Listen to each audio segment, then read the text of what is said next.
Archaeologist Jonathan Gray has dedicated his life to opening up history. He's a real-life Indiana Jones. No, I'm not exaggerating. Take this quote from one of his recent newsletters. I have been ambushed, kidnapped, and had a gun in my back. Jonathan Gray speaks to us today from New Zealand.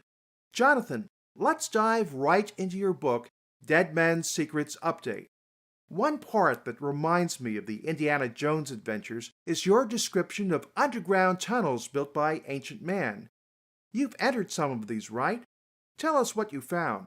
These tunnels actually go for hundreds of miles, Steve, and some of them even disappear under the sea.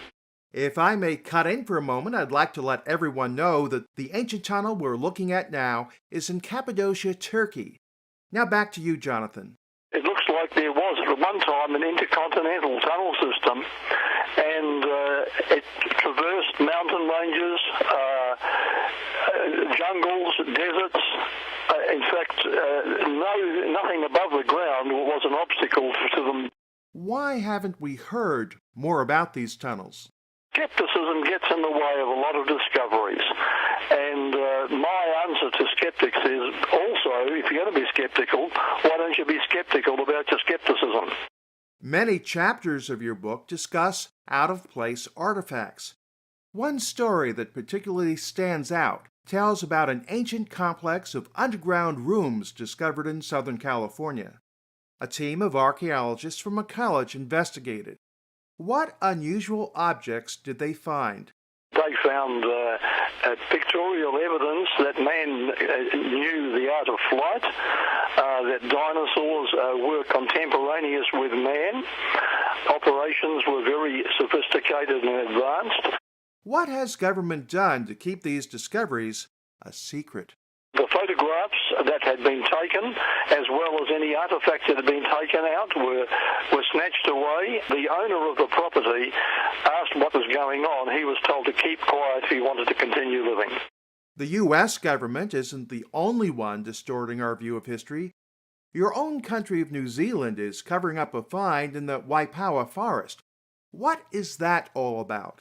History, as taught in the schools here in New Zealand, is that the first people to come here were pre-Maoris. They call them Morioris, followed by the Maori people who presently live here along with the other races. And this finding in the Waipawa forest actually showed that Celtic people had been to New Zealand long, long before this. And that's actually what we're looking at now. Celtic ruins in New Zealand. Remains are distinctly Celtic, such as found in Europe and elsewhere. Here the motive for cover-up is a little easier to understand. What do you suspect? And it's interesting that the New Zealand government was pressurised to place a clamp on publicity for 50 years into the future before this could be revealed publicly. I guess the reason for this is that there's a land claim going on with some tribes who say they're the first settlers here, and they are trying to get some land from the government. Of course, the Maoris are generally considered an indigenous group, but this new evidence suggests the first people in New Zealand might have been Celts, who lived in Great Britain and other parts of Europe. Jonathan, one of the themes running through most of your books is the existence of high technology in ancient times. One of the best examples from Dead Man's Secrets Update is the Black Knight satellite. Can you tell us a little about it? Way back in the early days when satellites were first put into orbit, now when was that?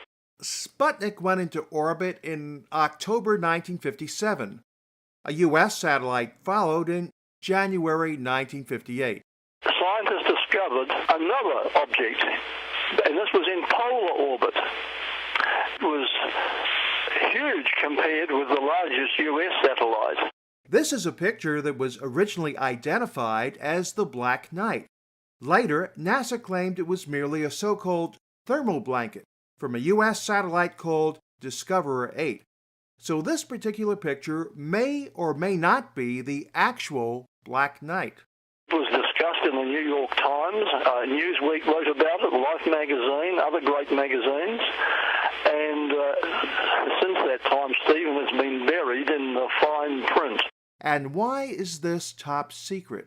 There's a vested interest in perpetuating the history that's taught in the universities and places of learning. And to admit that there was a technology in the past, a human technology that could have placed us in orbit around the Earth, would mean that our whole popular teaching method of evolution and so on would be in jeopardy. To sum it up, ancient man was not the savage evolution leads us to believe. Jonathan, I've got to ask, how do you think all this technology developed so long ago? All the observations of science show that pool of genetic information in our bodies has to be there to start with from our ancestors. So what we're looking at here is ancestors who were as clever as us, and I believe even more so. Jonathan, it's been a pleasure talking with you. Likewise with you, Steve. You're one of my favorite authors.